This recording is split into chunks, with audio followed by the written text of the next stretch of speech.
Welcome back to the show, and jumping right into our next segment on more on the New York Jets and the Aaron Rodgers situation that has been going on. I've talked a few bit about this, Rodgers not being at mandatory minicamp, not being a good look for a lot of people, including myself to a degree. I thought it didn't really send a great message to his team to not be at the mandatory part of it. He was still going to be fine because the alternative to not being there, his reason for not being there, it was deemed as an unexcused absence. So no one really knows exactly why he wasn't there, where he went exactly. There were some guesses, people assuming that he went on one of these unique special retreats that he goes on. I won't go more into that. I'm sure you guys know what I'm talking about, but that is his business. Honestly, it's no one's business what he does, but it starts to get a little bit sensitive and a little bit tricky when it does get into the work side of things, right? Obviously, you missing mandatory minicamp, and now people sort of feel an urge to talk about it because it does affect your line of work and what you do.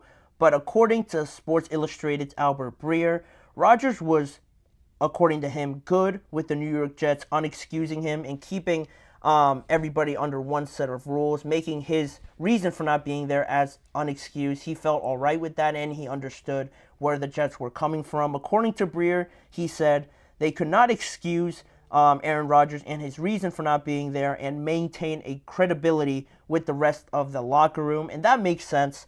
I would hope it would be like that, because if it wasn't like that, and it would just create a lot bigger narrative, in my opinion, and it would have become a bigger issue, because now you're not even trying to hide the fact that Aaron Rodgers is getting special treatment, when we all sort of know that the quarterbacks obviously get that special treatment, especially if you're a veteran and have had all the success that Aaron Rodgers has had in his career. There's no secret that he gets treated differently.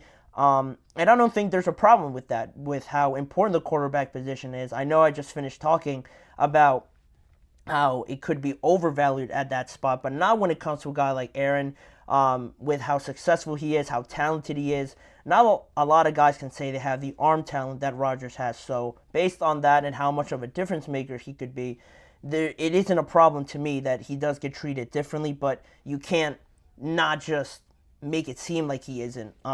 So that's the right way of going about it. That I felt that was the right way of handling that situation, at least as the minimum for the New York Jets. But people felt it sent a wrong message. They also said that Rodgers was selfish. He wasn't a leader, no commitment, even though he was there for the voluntary portion of the offseason through OTAs and the voluntary workouts in April and in the start of May, that the players usually skip. So the fact that he was there, I'm not saying it's a trade-off or an excuse to not be at the mandatory portion. Ideally, you'd want him there for everything, especially coming off of an injury and not getting that chemistry building time with his teammates. But some players like Sauce Gardner, Robert Saleh, Breece Hall, DJ Reed were just some of the many teammates that came out and spoke publicly about defending Aaron Rodgers in this situation. And it seems like they didn't have a big problem with him not being there. And again,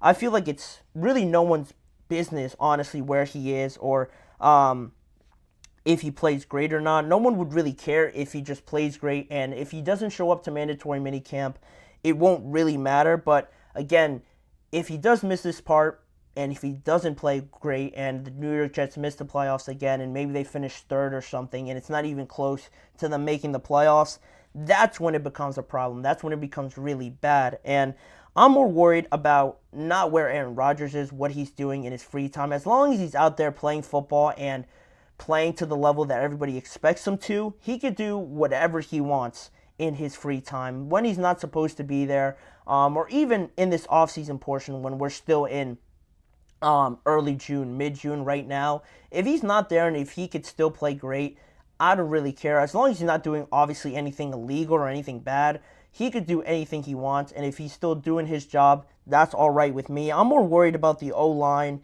and how Nathaniel Hackett calls this offense rather than worrying if Aaron Rodgers is going to be good or not. I think he's too talented to worry more about him than the offensive line and them not getting enough repetition together. Nathaniel Hackett, how qualified he is to call this offense with how poor it looked last year after Aaron Rodgers went down.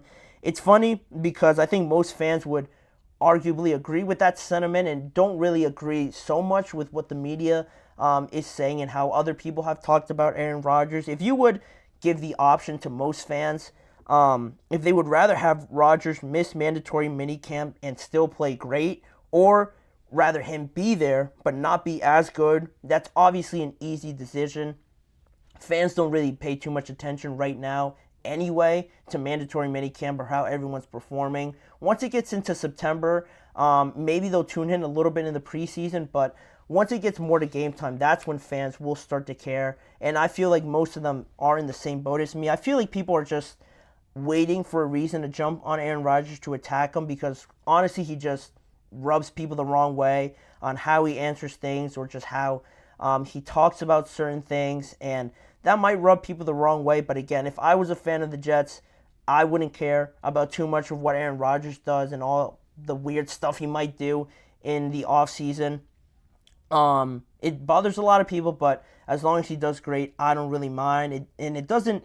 I feel like it doesn't gain Rodgers anything by showing people potentially that he has this special treatment or this special rule that just applies to him with the New York Jets, because he's even acknowledged the fact that they're all going to be gone and they're all going to be out of there if he doesn't perform well. So knowing that he already has that pressure on him, on the coaches, on all the organization, all that pressure on his back, I don't think he really gains anything from almost showing up all these people by showing, hey, I don't have to be a mandatory minicamp, and they're not going to do a darn thing about it. I don't think he gains anything really from that, from where he is in his career, for what he has to do in this offseason. You know, the expectations are still going to be there. So he's acknowledged the fact that if he doesn't play great, they're not going to be there. He's going to move on. And that would probably, I would guess, be it for him in the NFL if he doesn't play well, because he does come with all this extra baggage that a lot of people don't really like. So if he doesn't play well, that could just be it for him. And again, he doesn't gain too much from